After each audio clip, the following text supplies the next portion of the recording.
नमस्कार, जय हिंद। मैं रितिश राय आपका फिर से एक बार स्वागत करता हूं अपने इस छोटे से यूट्यूब परिवार में। नमस्कार साथियों, आप लोगों ने यूजीसी एक्ट 2026 की नई गाइडलाइन को जरूर देखा होगा, सुना होगा, पढ़ा होगा, कहीं ना कहीं देखा होगा। और यदि नहीं देखे तो तुरंत जाइए और देखिए। अगर आप इसे मिस करते हैं तो याद रखिएगा, आप खुद ही अपने आने वाले भविष्य के लिए जिम्मेदार हैं। वह भविष्य जो आपको एक झटके में आपकी पूरी जिंदगी की मेहनत को एक झटके में तबाह कर देगी। सच बोल रहा हूँ। एक तरह से इसे काला कानून कहना उचित रहेगा।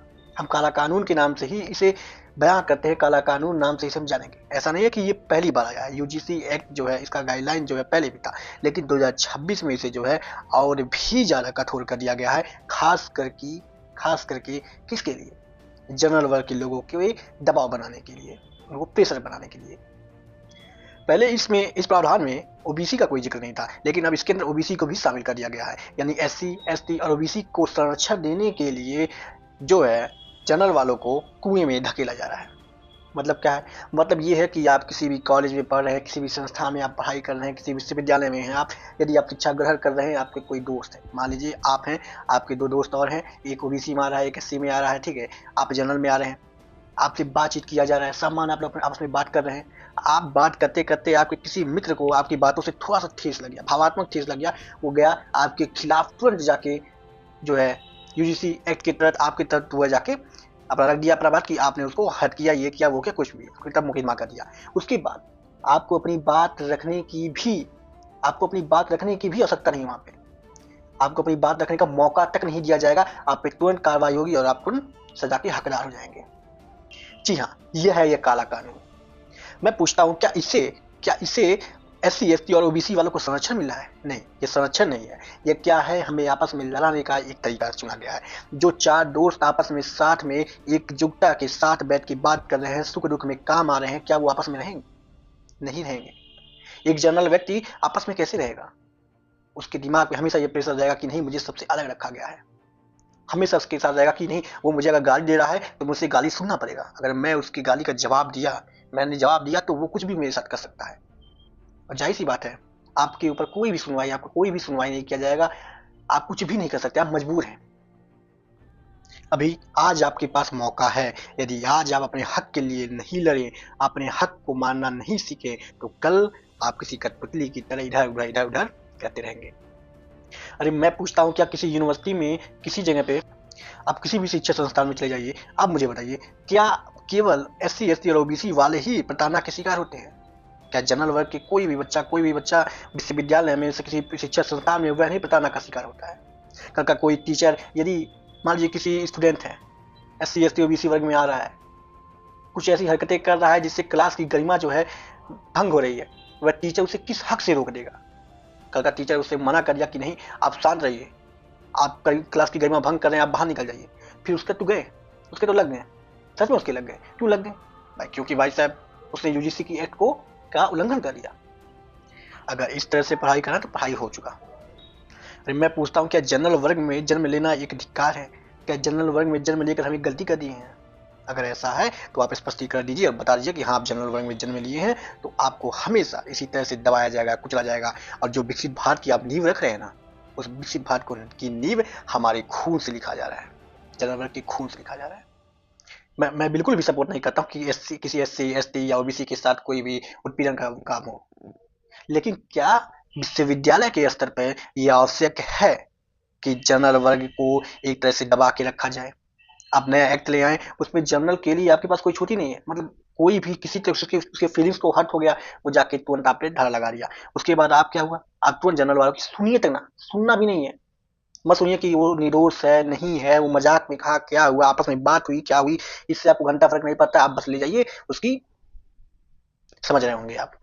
और यदि आप ये सोच रहे हैं कि आपके लिए कोई और आवाज उठाएगा तो आप पे धिक्कार है।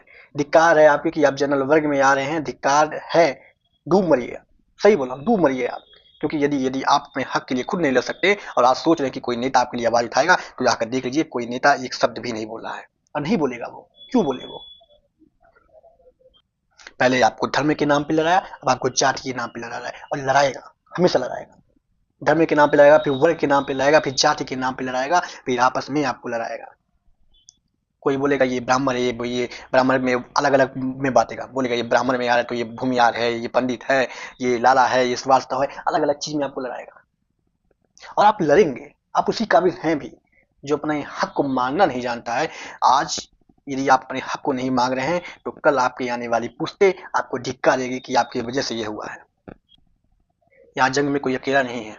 आपका एक आवाज, आपका एक स्टेटस भी कई लोगों के को यह बात जिसको नहीं पता उससे भी जानकारी दे सकती है। आज मैं ये वीडियो क्यों बना रहा हूँ, इसलिए बनाया क्योंकि हो सकता है कि मुझे मालूम है लेकिन मेरे दोस्त को ना मालूम है। हुआ ऐसा, मैंने फोन किया, उससे पूछा, लेकिन उसको बोला ये तो मुझे मालूम ही नहीं है। उसे मालूम क्या है? उसे मालूम है रील्स में क्या चल रहा है, वहां पे क्या हो रहा है, बीजेपी ने कहाँ पे ट्रेन चालू किया। चलो ठीक है, ये सब जनरल नॉलेज की बातें आपको अच्छी लगा, ठीक है। फिर कहाँ पे झगड़ा, कहाँ पे हिंदू मुस्लिम हो रहा है, कहाँ पे विवाद हो रहा है, आपको इससे मतलब है। लेकिन आपको ये नहीं मतलब कि आपके जीवन को किस तरह से उथल पुथल किया जा रहा है, और आपको मालूम भी नहीं होगा। क्यों? क्योंकि तो आप तो हुए हैं बस एक तरह से भक्त बने हुए हैं। तो भक्ति छोड़िए। मैं भी मजाक नहीं करता हूँ, मैं भी बोलूंगा, मैं भी कट्टर बीजेपी वाला था और बीजेपी को सपोर्ट करता था। लेकिन देख लीजिए परिणाम, देखिए क्या किया जा सकता है। विपक्ष पे थू मैं करता हूँ, विपक्ष में थू करता हूँ। विपक्ष में कोई ऐसा है ही नहीं जिसे चुना जाए अपने नेता के रूप में। किसे चुने? कौन आवाज सुनता है? क्या कांग्रेस सुन रहा है? क्या कांग्रेस पे आवाज उठाया? नहीं उठाया। कांग्रेस आवाज नहीं उठाएगा। क्यों नहीं उठाएगा? कांग्रेस जान रहा है कि उस पर आवाज उठाएगा तो आज नहीं तो कल आप फिर से अपने गली में चले जाएंगे, प्रभु प्रभु करेंगे और फिर वो जाएगा जहां चांद उसको जाए। तो सबसे बड़ी प्रॉब्लम है आपके अंदर, क्योंकि आप खुद के लिए नहीं लड़ना जान रहे हैं, आपके खुद को अपने अधिकार को नहीं मांगना सीख रहे हैं। आप सोच रहे हैं कि आपके लिए जाएगा कोई लड़ेगा, फिर आपको भी अधिकार देगा, आपको अच्छा अच्छा खिचड़ी मिल जाएगा, उसको आप बनाते बढ़िया खाते चले जाएंगे। तो यदि आपको यही चाहिए तो माफ करिएगा, आप जीवन भर इसी तरह से पीसते आए हैं और पीसते रहेंगे। क्या पहले नहीं करना था? पहले भी करना था। SC ST एक्ट आया, लग जाए आप पे तो आपको बोलने का अधिकार भी नहीं है, कोई अधिकार नहीं है। आप जाइए सीधे, आपकी बस मजबूरी है, ऐसे शब्दों का प्रयोग करना पड़ रहा है। एक विश्वविद्यालय में जब कुछ बच्चे मिलकर आपस में बात करते हैं, प्रेम से रहते हैं, सहयोग की भावना से रहते हैं, उन बच्चों को आपस में लड़ाया जा रहा है। मेरे भी कई दोस्त हैं, मेरे कई दोस्त ST OBC में आते हैं, अच्छे से आते हैं, अच्छे से मिलते हैं, घुलते हैं, हम लोग एक दूसरे से बात करते हैं, अच्छी अच्छी बातें करते हैं। लेकिन ये आपस में लड़ाने वाला जो तरीका है ये तो गलत है भाई। क्यों ना? क्या आज मेरे भी मन में ठेस लगा है कि कल जिस दोस्त से मैं अच्छे से बात कर रहा था, उस दोस्त के पास अचानक से इतना अधिकार आ गया कि वो चाहे तो 1 मिनट में मेरी खत्म, मेरा मिनट खत्म। कल का मुझे कुछ सड़क पर चलता हुआ माँ बहन की गाली दे दे, ठीक है, मैं उसके विरोध में आवाज भी उठा सकता हूँ। मैं उसके विरोध में आवाज उठा दिया, वो जाके कह दिया कि अरे इसने मुझे गाली दिया है, उसके बाद मैं कहता फिरूंगा कि नहीं उसने दिया था, मैं नहीं दिया हूँ, कोई नहीं सुनवाई होगी और सीधे मेरी लग गई। ठीक है, तो यदि आपको ये काला कानून मंजूर हो तो आराम से चद्दर उठाइए और सो जाइए। और नहीं, अगर आपको लगता है कि आपके साथ गलत हुआ है, आपके साथ अन्याय हो रहा है, ठीक है, और यदि आप देख रहे हैं वीडियो और यदि आप SC ST OBC किसी में आ रहे हैं और आपको भी लग रहा है कि नहीं ये नियम सच में गलत है, ये आपके दोस्त के खिलाफ, किसी के खिलाफ, किसी को भी आप दे सकते हैं, उनके साथ अन्याय है, तो आप ये आवाज उठाइए और बोलिए कि भले ये मेरे हित में है लेकिन ये नियम गलत है। क्योंकि ये प्राचीन काल का वो युग नहीं है जब हम लोग आपस में लड़ा करते हैं। आज हम और आप हमेशा सहयोग की भावना से रह रहे हैं और सहयोग की भावना से हमें रहना भी होगा। क्योंकि यदि आप आज एक दूसरे से विरोध में करेंगे, यदि आप खुश होंगे कि नहीं ये जनरल वालों पर दबाव बन रहा है, हमारे लिए अच्छा कानून आ रहा है, तो कल का हो सकता है कि आपसे और हमारे में आपसी सहयोग ना रहे। तो हमेशा जो आपसी सहयोग है उसकी भावना को बरकरार रखिए और जो गलत है उसे गलत बोलिए, जो सही है उसे सही बोलिए। ठीक है, तो मिलते हैं इसी के साथ अगले वीडियो में। जय हिंद, जय भारत।